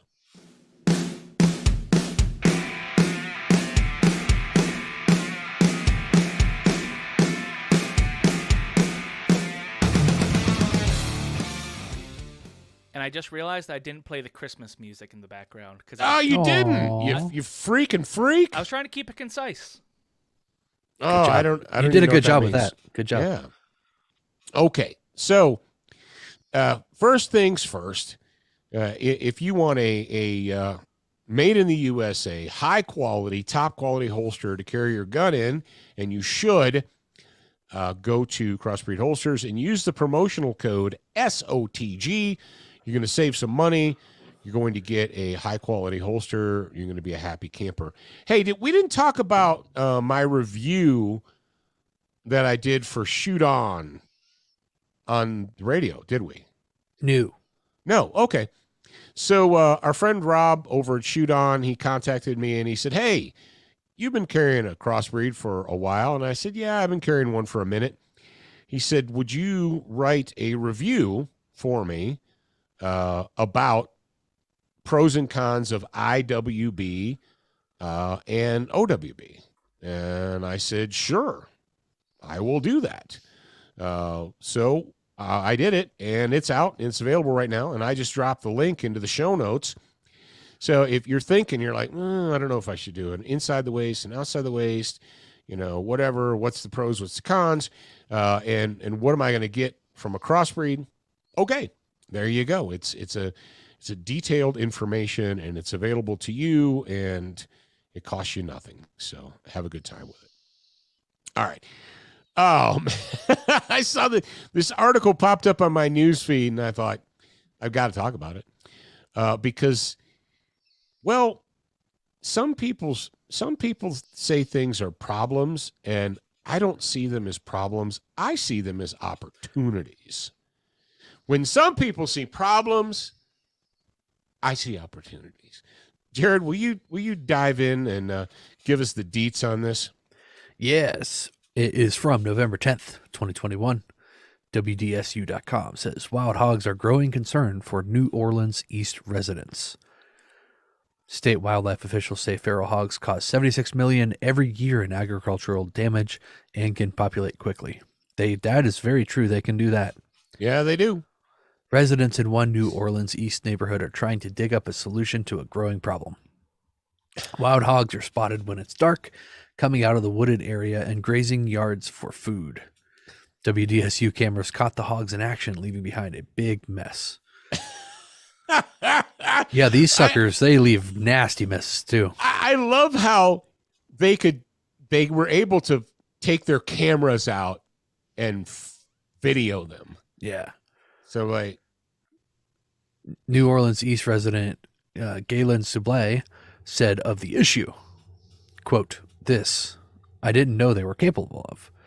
I knew about them wanting to eat the nuts from the tree, but this is definitely not a good thing." Officials at the nearby school, Sarah T. Reed Senior High School, say some students have pulled out of the after-school programs because their parents are concerned about them walking home safely. Okay, wasn't it the greater New Orleans area About where the Bobcat? they put the coyote sign up at the park? Coyote at the park. And people are like, I didn't know there'd be coyotes at the park. And they interviewed some people who are like, yes, we walk here every day, and we're very concerned, and we did not know this, and I don't know. Remember the one guy said, this is usually a very friendly neighborhood. Remember that guy? Remember the guy who said, this is a very friendly neighborhood. Why would there be coyotes here? What does that have to do with anything? I want to get that guy. That's what I want. I want them to find that guy who said about the coyotes, this is a normally a very friendly neighborhood, and ask him what he thinks about the wild hog problem. This is normally a very friendly neighborhood, and I don't know why there would be wild hogs here. Oh, I know why. Because you're not killing them. Every day I wake up, I go to sleep, and I say, now I lay me down to sleep. Please, Lord, when I wake up, let there be wild hogs in my front yard. Amen. You people see problems. I see opportunities. I don't literally mean not understanding. So you're able to send a crew out to take video of them. Yeah. Did you kill them? No.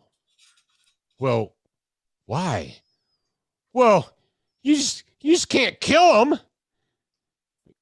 Yeah, actually, you can. See, that's what you do. You take a rifle and you put it up in your shoulder and you shoot them. I love how, Jared, do you remember when we used to go, we used to travel from Biloxi to New Orleans, and we'd be on the interstate on 10? Yeah. When we come over the bridge, remember you come over the Slidell Bridge, right?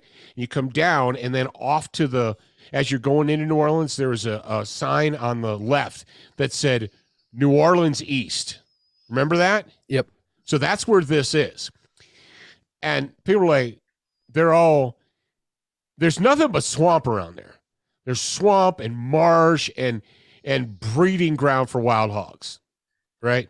They're in that swamp marsh just going to town, making baby piglets all day long, every day. That's what they're doing. And so the residents are like, they say, well, we had no idea.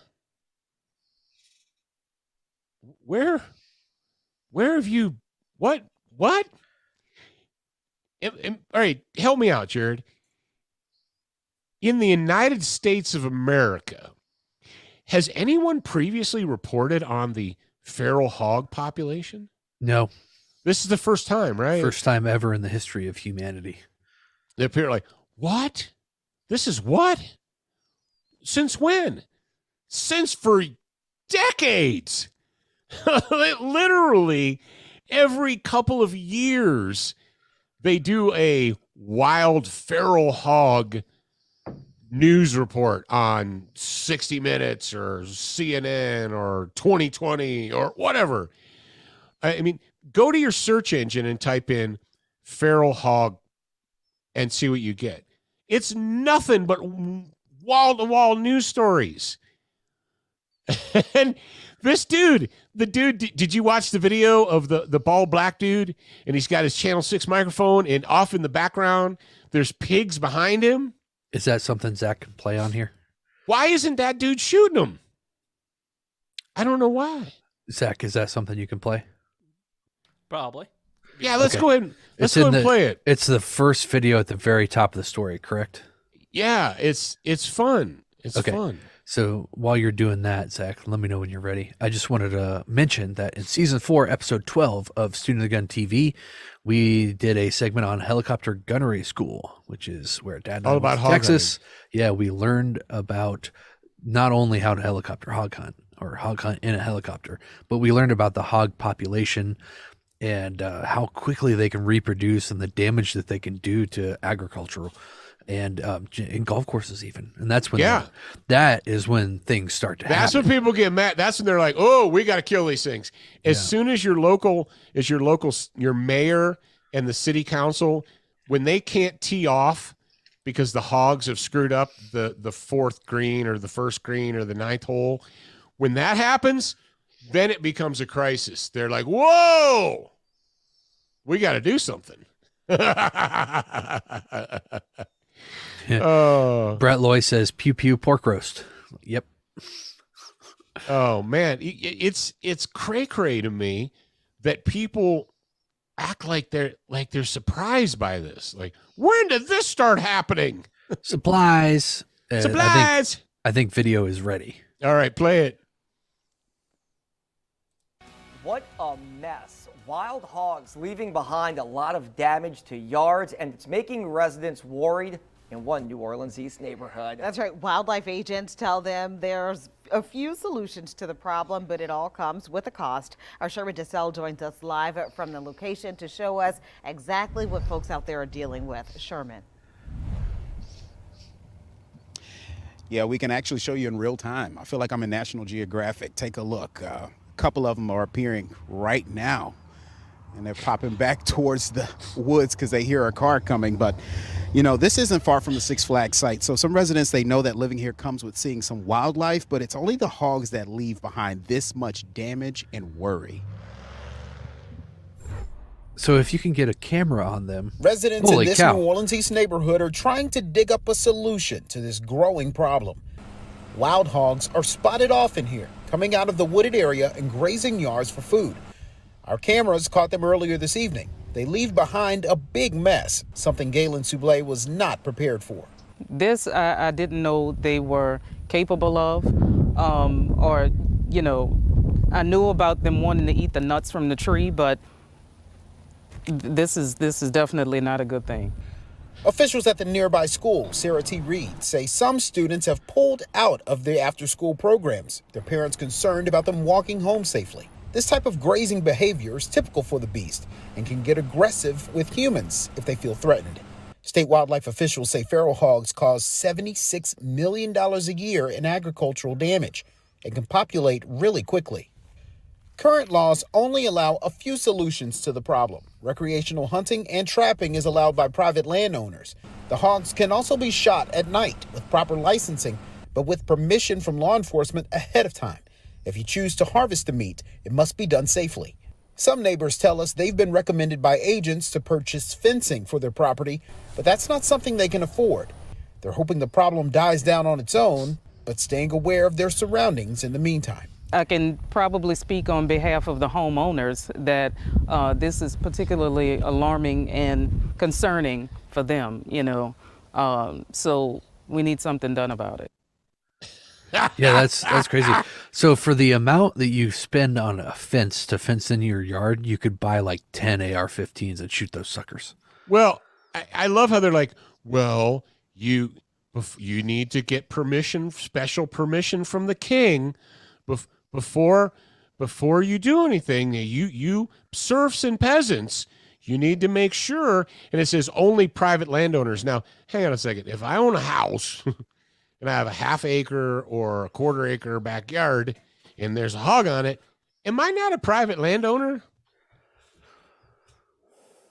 So if it's in my backyard, is that my land, or does that not qualify as land? Like, oh, yeah. Maybe there's like some kind of thing where it's like if you have another neighboring house within X yards of your whatever the hell. It's all right, Jared. Do you remember we've been on some ranches? How do hogs treat fences? Like they're not there. Like they're not there. They're like, yeah, sure, whatever. Yeah. Yeah. Oh, what we learned is that the hogs and the coyotes work in conjunction. Remember we learned about that? Like the coyotes are dogs, right? So they'll burrow, they'll dig under a hole under the fence so they can get under it. And then the hogs come along, they're derp, derp, derp. Hey, looks like there's a hole there. Well, my buddy Wiley started that. Smash. So they get their face and they're like, wah, wah, wah, wah, wah, wah. And then eventually they make it big enough and they just shove themselves through. Kill the mother lovers. And, you know, they said this is very near the Six Flags area. You guys remember that geographic area, right? You boys do? Swamp and marsh and all that. If they're seeing if they're so bold now that they're coming into the residential neighborhoods, do you know how many hogs are out in the marsh? Thousands. If these hogs, what they're seeing in their yards is a small percentage of the total hog population. And what did they say at the end? They're hoping that this problem resolves itself. Yeah. Yeah. Keep hoping. That's kind of like the hippo problem in Colombia. They're hoping this problem resolves itself. Oh, man. You're like, Paul, how can you laugh at this? Is very concerning. And these parents are very worried. And like, okay, here's the deal. Planet Earth, wild animals. Since the dawn of time, humans have had to contend with wild animals. Since the dawn of time. This is no different. It's a different day. We have smartphones and all that. But people in Bible times were contending with wild animals. Okay? Kill them. How's Ruth doing? You know what will happen? Do you know what happens if you kill them? A, they die. B, the other ones won't come around because they'll be afraid to come around humans. You see, what's going on is hogs have a really good sense of smell, right? It's on the level of white-tailed deer. They smell human. And guess what? They're not afraid of the human. Wild animals should, in a balanced world, just like bears and coyotes and everything else, if a wild animal smells human, it should say, hey, that's a scary, unusual scent. I need to go the other way. I need to go away from that. When you have wild animals that smell human and go toward it, that's not a good thing. They've decided that they don't care about you and they're just going to take whatever. And yeah, people do die from wild hog attacks. A woman was killed in Texas in a suburban neighborhood by wild hogs. So kids in New Orleans, I know you got guns. And you can get cans in New Orleans. You're like, well, I don't want to upset the neighborhood. Screw, you ain't got no cans? What's up? Or call me, man. Let's do that. We could be like the Ghostbusters. Oh, hey, shut the live feed off. I just had $1 million idea. Save it for after the show. And everybody who's listening live, they're like, I know what he's gonna say. The Discord's popping right now. Pop, pop, pop, pop, pop. Like, I know what he's gonna do. I know what he's gonna say.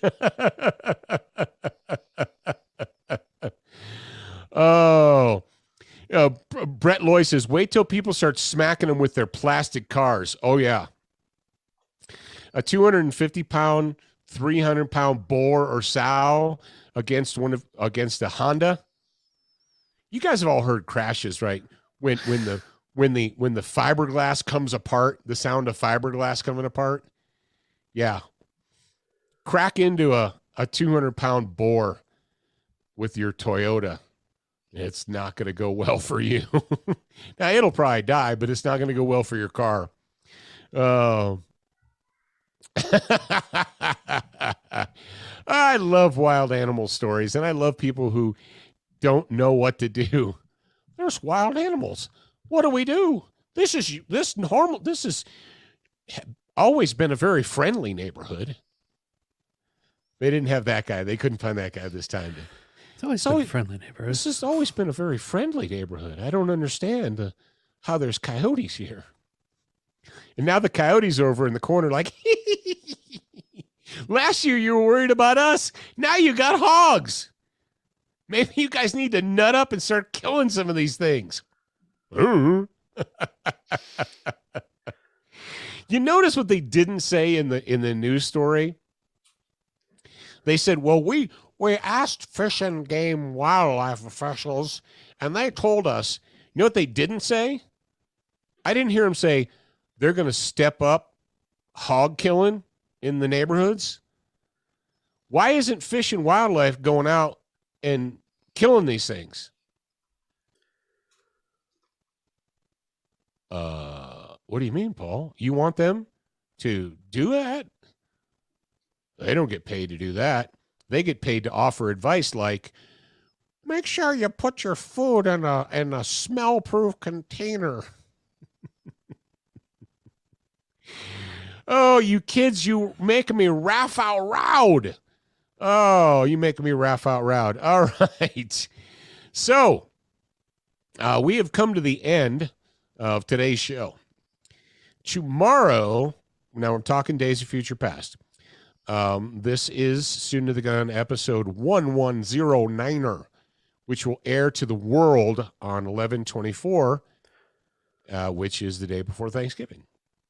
Thanksgiving, we will be on the road, we'll be traveling, and we're going to take a holiday break.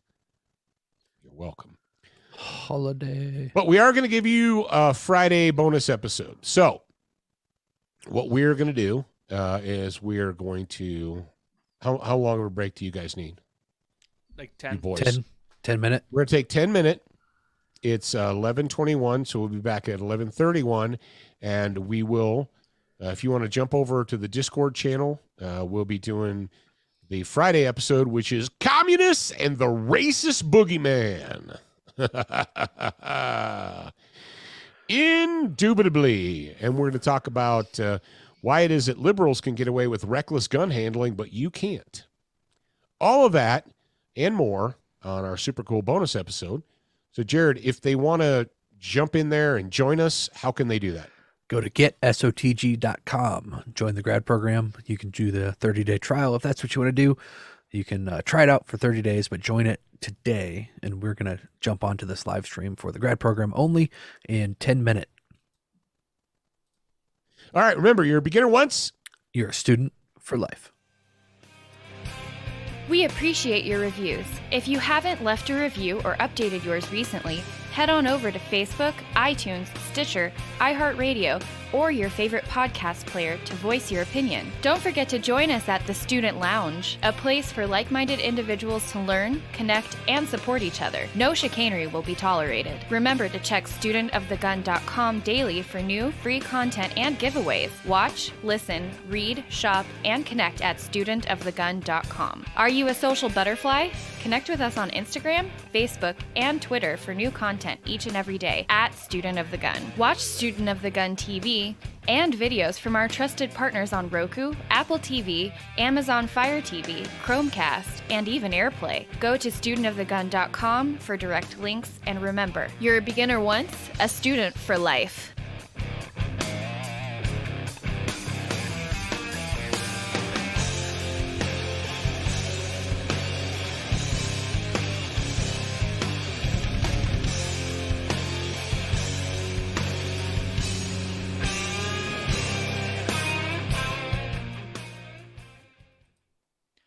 All right, well, they bounced, but as we said, go to getsotg.com. I'm starting my 10-minute break, like, right now, so they can frickin' suck it up. But yeah, guys, we'll see you then. Once again, getsotg.com. Until then, enjoy some tunes.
Fuck you.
Hello.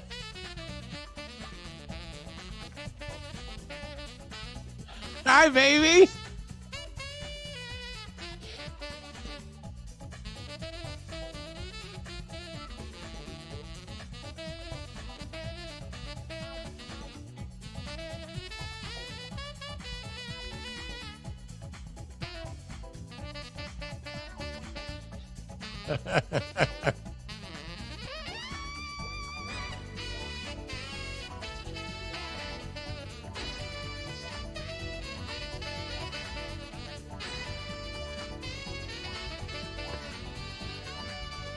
Uncle Zach, where are you?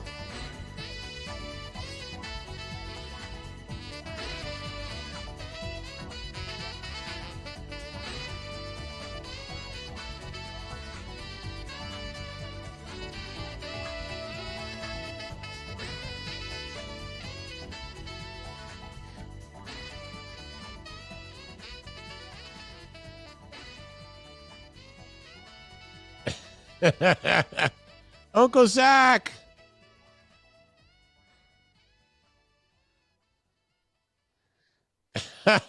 Jared, unmute your microphone.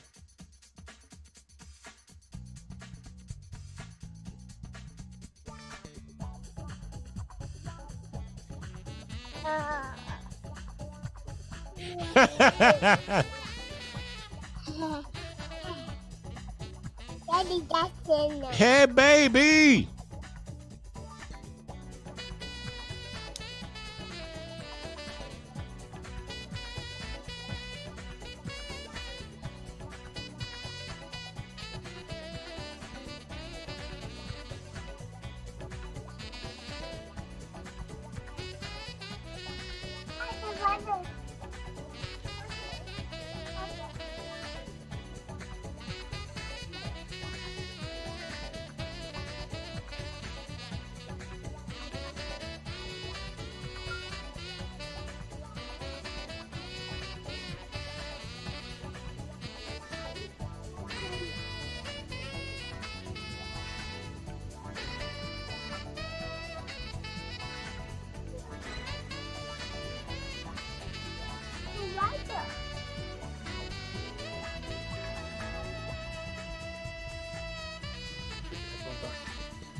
Ha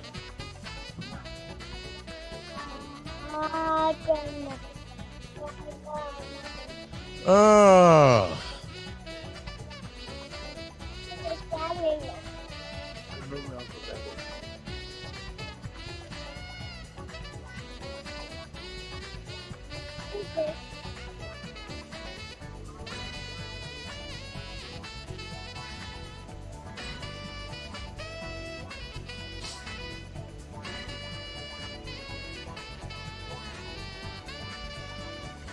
I'm gonna.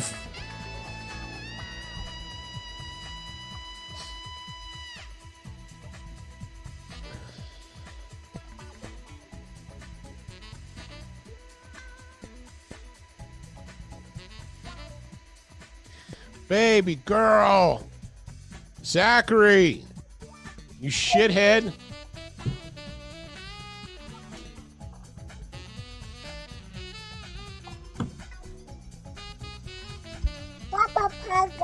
Hi, baby. Hello. Where's my mouse? Zachary. Hello. Where did